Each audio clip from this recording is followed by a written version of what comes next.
제가 읽겠습니다.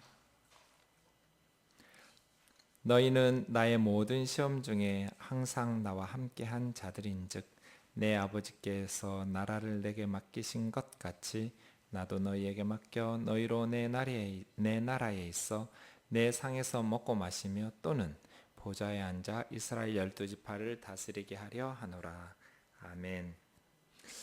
오늘 28절 말씀은 그러나 너희는 이렇게 시작됩니다. 원문에 보면 그러나 너희는 접속사가 있다는 것은 이 말씀이 앞에 있는 단락하고 연결지어서 해석해야 된다는 신호와 같습니다.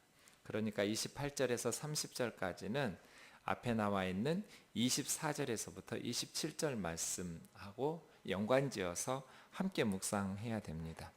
24절부터 보시면 예수님의 제자들 사이에 누가 크냐 하는 싸움이 있었습니다. 예수님 십자가에 달리시기 전날 밤 마지막 제자들과 식사하는 그 자리에서 지금 예수님의 제자들이 서로 누가 큰가 하고 다투며 싸운 것입니다.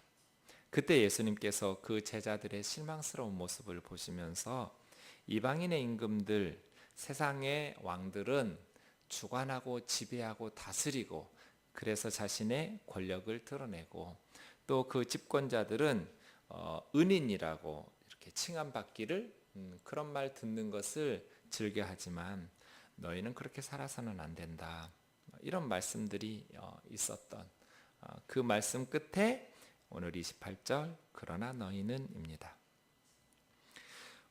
예수님의 제자들은 나의 모든 시험 중에 항상 나와 함께한 자들, 예수님께서 제자들에게 고맙다 그렇게 말하는 것 같죠, 그렇죠? 너희는 내 모든 시험 중에 항상 나와 함께 있었다. 예수님이 유대 종교 지도자들에게 매우 적대적인 대접을 받았죠. 그리고 백성들로부터 멸시를 받고요. 예수님이 왜 그렇게 오셨는지는 모르겠지만 하여간 멸시받을 모든 조건을 다 갖추셨어요. 가난한 집안의 육체 노동자의 아버지도 일찍 돌아가시고 하다못해 출신 지역도 갈릴리의 나사렛, 구약 성경에 나오지도 않는 동네.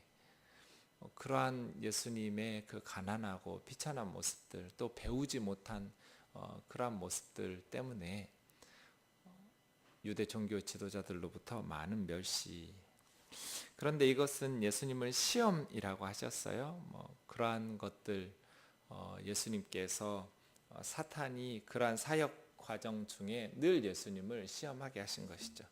그러니까 사탄은 예수님께서 하나님이 정해놓으신 하나님이 기뻐하시는 사역의 패턴에서 이탈하도록 시험하고 예수님도 유혹한 거예요. 하나님이 정해놓으신 예수님의 사역 방식은 뭐였어요? 그 앞에 나와 있는 27절에 앉아서 먹는 자가 크냐 섬기는 자가 크냐. 앉아서 먹는 자가 크죠. 하지만 예수님은 앉아서 먹는 섬김 받는 사역을 하신 것이 아니라 일어서서 섬기는 그러한 사역의 방식을 취하셨어요. 이것이 하나님께서 정하신 메시아의 사역의 패턴이거든요. 사탄은 유혹하는 것이죠.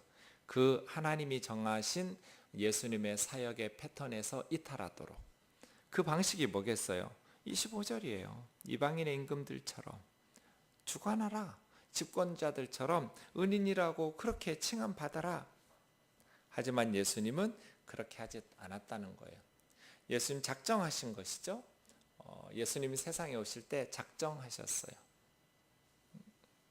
마가복음 10장 45절 인자에 온 것은 섬김을 받으려 함이 아니요 도리어 섬기려고 하고 자기 목숨을 많은 사람의 대속물로 주려 함이라. 예수님이 왜 오셨어요? 예수님은 세상에 오시기 전에 뭐 하기로 작정하셨어요? 섬기기로 작정하셨어요. 얼마만큼 섬기기로 작정하셨어요? 자기 목숨을 사람들의 죄를 대속하는 대속물로 주시기로 작정하면서 오셨어요. 제가 대학교 3학년 때인가 저는 고등부 교사가 아니었어요. 초등부 교사였어요. 초등학생들 교회에서 주일학교 선생이었는데요. 고등부 수련회에서 이렇게 보조교사가 부족하다고 그래서 제가 이렇게 교사로 어차피 그때는 지금처럼 대학생들이 방학 때 바쁘지 않았어요. 그래서 먹고 대학생이라고 하곤 했지요. 먹고 대학생인 제가 고등부 수련회 가서 이렇게 돕는데 나는 학생들 가르치고 뭐 학생들 잘 알지도 못하고 하니까 가르치거나 그러지는 않겠노라고 그냥 나 보조교사 하겠다고 진짜 순수한 그때 제가 작정했어요. 이번 수련회에 내가 아이들을 은혜 받도록 나는 몸으로 잘 섬겨야지. 대충대충 하지 않고 정말 잘 섬겨야지. 떠나기 전에 작정을 했어요. 그때 아이들이 한 100여 명 간 것 같아요. 한 3,000명 되는 뭐 적지 않은 교회였는데요. 고등부 아이들 100여 명 이상 갔어요. 여러 대의 버스 뭐 동원하고 어떤 기도원이었는데요. 낡은 그때만 해도 한 20-30년 전만 해도 지금처럼 시설들이 좋지 않았어요. 여름 수련회 하는 장소들이 불편했어요. 어떤 기도원 하면 그냥 예배당 큰 거 하나 있고 그 다음에 숙소라고 해야 아주 불편한 누추한 곳이었어요. 아이들이 예배 딱 드리고 가면 드리고 이렇게 뭐 성경 공부하고 있거나 말씀 집회하면 저는 아이들 신발부터 정리했어요. 반듯하게 돌려놔가지고 식당에서 하는 거 있죠 이렇게. 그리고 숙소로 왔어요. 숙소 오기 전에 그 아이들 샤워하고 씻는데 뭐 샤워실도 없었고요. 그냥 수돗물 쭉 있는 뭐 간이 샤워할 수 있도록 하는 아이들 뭐 일회용 그 샴푸 뭐 껍질이야 뭐야 이런 것들이 많이 어지럽혀져 있고요. 뭐 제각각이에요. 그거 다 주워서 깨끗하게 정리하고 그 다음 아이들 숙소로 가요. 아이들 숙소 방이 많죠. 그러면 쓸고 닦고 걸레로 뭐 그때 청소기도 없어가지고요. 굉장히 고생하면서 땀 뻘뻘 흘리면서 했던 기억이 나요. 항상 그랬어요. 아이들이 모임에 이렇게 예배실만 모이면 하루에 2-3번씩은 한 것 같아요. 온 그 아이들 숙소며 이렇게 다니면서 깨끗하게 청소만 하다 왔어요. 3박 4일 동안. 근데요, 너무 행복한 거예요, 제가. 그냥 아무것도 안 했고요. 그냥 밥만 얻어먹고요. 청소만 하다 왔거든요. 떠나기 전에 제가 작정을 했어요. 이번 수련회에 내가 아이들 은혜 받도록 나는 노가다로 청소해줘야지, 깨끗하게 해줘야지. 그러니까 아이들이요 너무너무 은혜도 많이 받고요. 그건 전도사님이 설교를 잘했기 때문이죠. 저는요 설교 한 번도 못 들었는데도 은혜 많이 받았어요. 한 사람이요 한 100여 명 넘는 학생들을 섬기기로 작정하고 3박 4일 살아봤거든요. 너무 행복한 거예요. 다들 깨끗하니까 좋잖아요. 예수님이 이 세상에 오실 때 작정하셨어요. 내가 가서 사람들을 섬길 거야. 그게 마가복음 10장 45절이에요. 내가 온 것은 인자에 온 것은 섬김 받으려 함이 아니라 섬기려 하고 내 목숨도 너희들을 위해서 너희 죄를 위한 대속물로 주려 함이다. 이게 누가복음의 핵심 구절이거든요.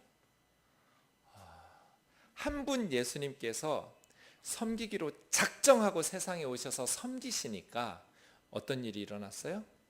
세상이 뒤집어졌어요. 하나님 우리를 왜 만드셨을까? 가끔 생각해 봐요.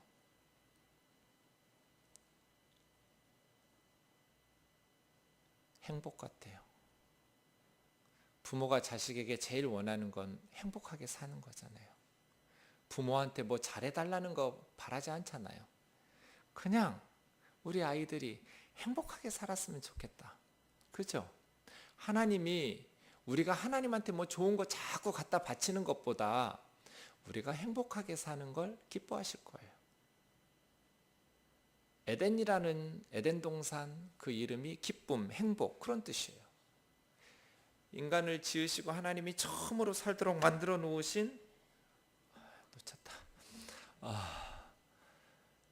그 동네 이름이 기쁨이에요. 하나님 기쁘게 살길 원하신 거예요. 자, 그럼 우리가 어떻게 해야 행복할까요? 세상 사람들은 섬김 받으면 남들이 먹는 것, 남들이 누리는 것 다 먹고 누리면서 사는 것을 성공한 인생, 행복할 것이라고 생각하면서 행복한 인생이라고 생각하지만 그렇지 않아요.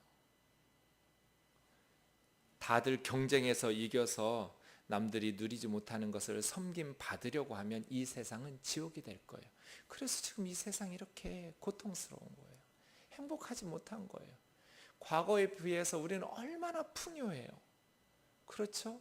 우리 어머니, 아버지, 할머니, 할아버지들이 상상할 수도 없는 천지개벽한 세상이 이루어졌어요. 그런데 우리가 정말 행복해요? 행복하지 못해요. 왜 그럴까요? 행복은 원한다고 해서 누릴 수 있는 게 아니에요.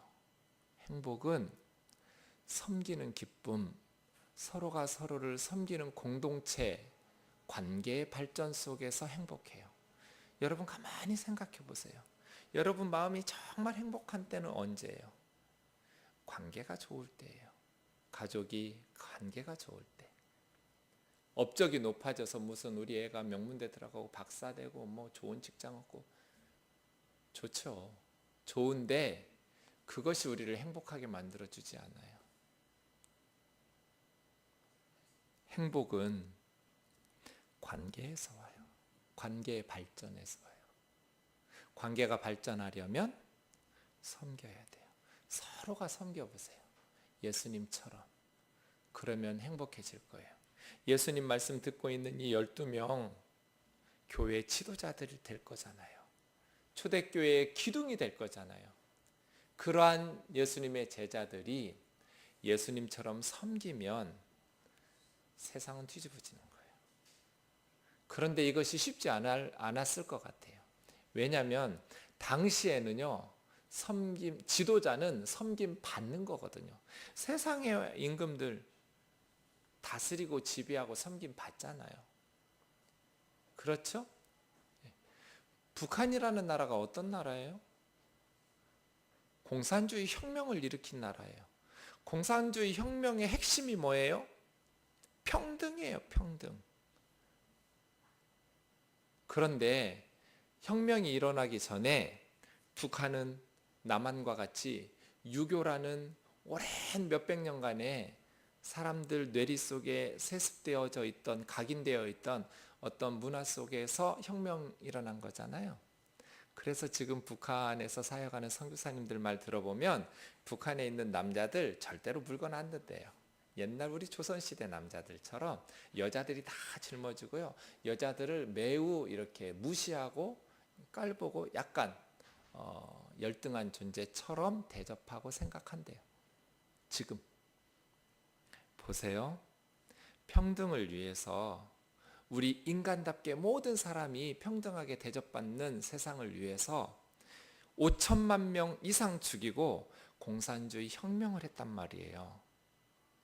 그리고 몇십 년이 지났는데도 아직도 그 생각이 안 바뀌고 남자는 뭐 부엌에 들어가면 안 되고 뭐 집안일 하면 안 되고 이런 사상에서 벗어나지 못한 거예요. 예수님의 제자들 3년 동안 예수님에게 교육받아서 변화될 수 있었을까? 쉽지 않았을 것 같아요. 왜냐하면 12명의 제자들이 살았던 문화는 남자들은 또 어느 공동체든 지도자들은 섬김을 받는 게 익숙한 문화예요. 섬기는 법이 없어요. 그런데 예수님 뭐라고 말씀하셔요? 너희는 그렇지 않을지니 너희 중 큰 자는 젊은 자와 같아야 돼요. 어떤 공동체든지 가장 나이 어린 구성원인 것처럼 행동하고 살라는 뜻이에요. 내가 나이가 많고 내가 지위가 높고 라고 생각하지 말고 그 자리에서 내가 가장 어린 사람처럼 어, 수련회 가려고 지금 물건들 많이 있고 오늘 종일 우리 집사님 권사님들 나와서 뭐 김치 담고 고생하는 거 봤는데요. 제가 딱 내려왔더니 50이 넘은 50대 초반에 우리 집사님이 목사님 내가 여기서 나이가 제일 어려요. 그래서 막내 노릇 했어요. 그 말씀 오늘 하시더라고요. 평소에는 누나인데 언니인데 그 자리에 다들 자기보다 나이가 많은 분들 계시니까 막내 노릇하느라고 이렇게 힘들었다는 거예요. 그래서 내일은 동생들 많이 불러다가 부려먹겠다는 거죠. 언니 노릇 좀 해야겠다고 농담으로 웃으시면서 말씀하시는데 우리 그렇게 하죠. 근데 모든 사람이 그렇게 하라는 거예요. 교회 지도자들이 큰 자가 그렇게 젊은 자처럼 되라는 거예요. 그 구성원 중에 가장 어린 사람처럼 행동하면서 살라는 거예요. 이거 무슨 뜻이에요? 섬기라는 뜻이에요. 그렇게 그런 의미에서 사탄은 끊임없이 시험하고 유혹했죠. 예수님에게 세상의 방식으로 사역하도록 죽음의 고난, 역경 버리고 영광스러운 방식으로 영광을 취하라고. 그런데 예수님은 다 거부하시면서 죽음의 고난을 통해서 하늘의 영광을 얻으시는 그 길을 걸으신 것이죠. 오직 고난을 통해서 하늘의 영광을 누릴 수 있다고 보여주신 거예요. 그래서 예수님의 제자들도 그렇게, 예수님의 제자된 증거는 뭐예요? 여러분 삶 속에 여러분이 예수님의 제자라는 삶의 흔적이 뭐예요? 예수님 때문에 받는 고난이에요. 예수님처럼 이 세상이 하나님의 방식을 거부해 버렸기 때문에 이 세상에서 하나님의 방식대로 살려면 반드시 고난이 필수 과목이에요. 선택사항이 아니에요. 사랑으로 섬기며 그렇게 이 세상을 부도면 않으면 반드시 손해보고 억울한 일들을 당할 거예요. 이것이 그리스도를 위한 고난, 복음을 위한 고난이에요. 예수님의 제자된 증거, 복음을 위한, 그리스도를 위한 고난이에요. 예수 그리스도의 복음을 전하기 위해서, 예수 그리스도의 복음을 받들어 말씀대로 순종하며 살기 위해서 고난을 받아야 돼요. 제가 지난 주일에 왔던 선교사님 모시고 어제 저희 부부가 그 부부를 모시고 한의원에 좀 갔어요. 가서 이렇게 의사 선생님 앞에서 이야기를 하는데 종합병원이에요. 이 두 부부가 저보다도 어려요. 그런데도 아프지 않은 데가 없어요. 온 몸이 질병 덩어리예요. 근데 안타깝게도 의사 선생님도 당신은 고칠 수 없다고, 쉬어야 된다고, 멈춰야 된다고. 멈추겠어요? 기도하고 선교지로 또 나가죠. 우리가 예수님의 제자된 증거는 복음을 위한 고난이에요. 고난. 이 세상에서 이방인의 임금들처럼, 집권자들처럼 부귀영화를 누리면서 그렇게 하나님의 영광을 나타낸다라는 말이 거짓말이에요. 사탄의 거짓말. 예수님을 계속 시험했어요. 사탄이 그렇게. 하나님이 정해놓으신 사역의 패턴에서 이탈해라. 그렇게 하지 마라. 그렇게 하지 마라. 그러나 예수님은 모든 시험을 견뎌냈고 예수님의 제자들은 그 모든 시험 중에 예수님을 버리지 않고 한결같이 함께 했어요. 사랑하는 형제 자매 여러분, 사탄은 우리에게 목회하지 마라, 예수 믿지 마라고 하지 않아요. 목회해라, 신학교 가라, 선교사 되라, 기도해라, 말씀 전해라 하지 말라고 그러면 사탄아 물러가라 하기 때문에. 근데 어떻게 하라고 그래요? 예수님을 시험한 것처럼, 예수님을 유혹한 것처럼 하나님이 정해놓은 사역의 패턴대로 하지 마라. 세상의 임금들처럼 해라. 세상의 집권자들처럼 해라. 여러분에게 계속 시험할 거예요. 너 그렇게 하지 마라. 세상의 엄마들처럼 아이들 가르쳐라. 세상의 아빠들처럼 아이들 가르쳐라. 세상의 직장인처럼, 세상의 선생님처럼, 세상의 가정주부처럼, 세상의 방식으로 세상의 임금들의 방식으로, 세상의 집권자들의 방식으로 그렇게 사역하라고 할 거예요. 그 사단의 시험에 넘어가서 왕같이 목회하는 목회자들이 얼마나 많아요. 그렇게 목회하는 순간 하나님의 영광이 나타난다고 아무리 스스로 주장해도 그것은 예수님의 사역 방식이 아니에요. 그래서 하나님의 영광을 누릴 수 없어요. 천국에 갈 수나 있을지 모르겠어요. 믿음은 입으로 나불거리는 신앙 고백이 아니에요. 삶으로 신앙 고백하는 거예요. 마음과 입술의 고백이 삶 속에서 나타나야 믿음이지. 한 번도 성경은 행함 없는 믿음을 구원 없는 참 믿음이라고 가르친 적이 없어요. 영접기도 따라한다거나 입으로 신앙 고백했다고 그래서 구원을 담보한 그러한 약속이 성경에 없어요. 언제나 믿음이란 예수 그리스도를 따르는 것을 전제하고 있지요. 예수 그리스도를 믿는다는 것은 예수 그리스도의 제자가 된다는 것인데, 천국 가는 티켓 따듯이 예수님을 믿는다고 십자가와 부활을 신앙 고백해놓고 내 삶은 세상의 임금들과 세상의 집권자들의 방식으로 따른다면 그게 어떻게 하나님의 통치를 받는 하나님의 백성이라고 할 수 있겠어요?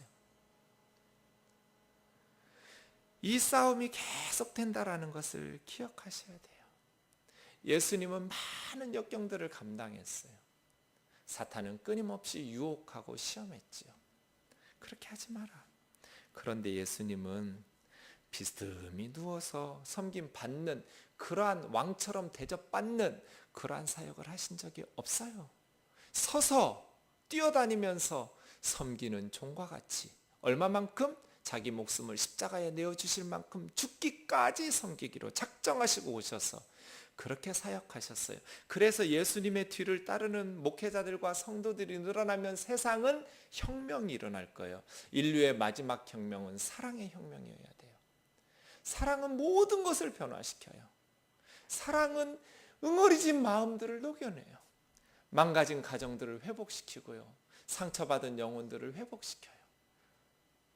대표적인 사람이 저예요. 저는 아무짝에도 쓸모없는, 지금 생각해보면 너무 부끄러워, 너무나 뒤틀리고 왜곡된 사람이었어요. 너무너무 삐뚤어진 청년이었어요. 단지 건강만 나쁜 것이 아니라 하나님께서 15살에 이걸 죽여 살려 그렇게 고민하는 사람이었어요. 요놈을 죽여 말어. 너무너무 삐뚤어진 아이였어요. 열등감 덩어리. 그런데 예수님이 바꿔놨어요. 다른 걸로 바꾸신 거 아니에요.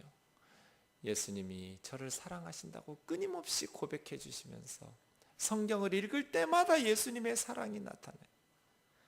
성경을 읽을 때마다 하나님의 사랑이 들려와요. 그래서 변화되었어요. 그래서 저는 주님에게 바라는 게 없어요. 너무 주님으로부터 받은 은혜가 크기 때문에.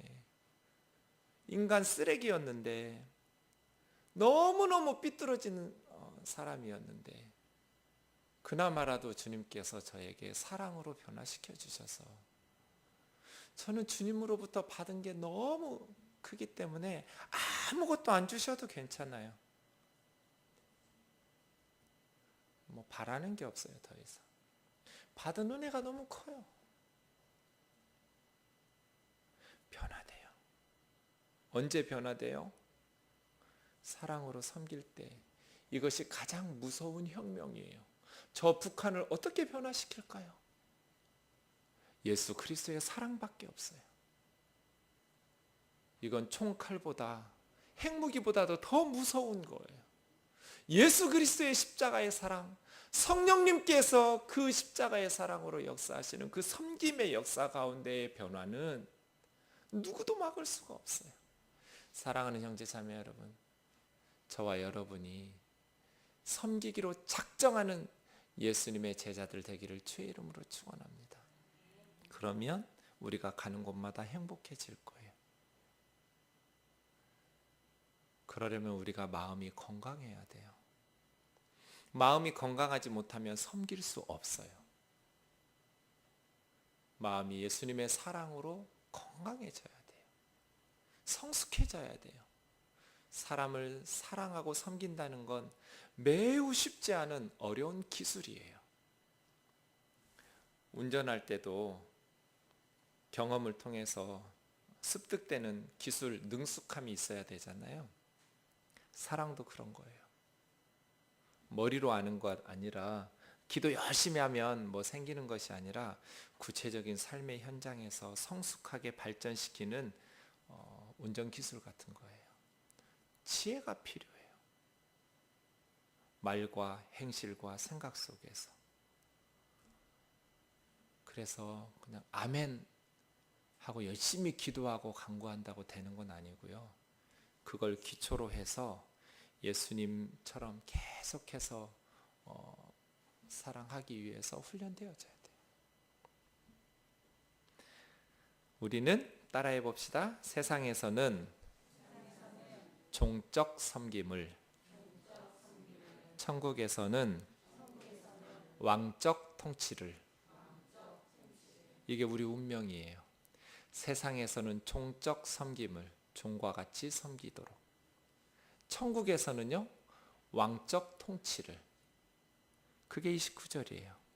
내 아버지께서 나라를 내게 맡기신 것 같이 나도 너희에게 나라를 맡긴다. 하나님의 나라를 맡겨. 그 의미가 뭐예요? 30절. 너희로 내 나라에 있어 내 상에서 먹고 마시며, 첫째, 내 보좌에 앉아 이스라엘 12지파를 다스리게 하려 하노라. 둘째, 천국 잔치를 예수님의 상에서 먹고 마셔요. 예수님과 함께 먹고 마실 거예요. 그리고 보좌에 앉아서 이스라엘 12지파는 구원받은 모든 성도들을 말해요. 이스라엘 12지파를 다스릴 거다. 천국에서는 빈둥거리면서 노는 곳이 아니에요.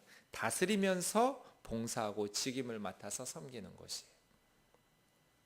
그러니까 왕적 통치죠. 다스린다고 그랬잖아요.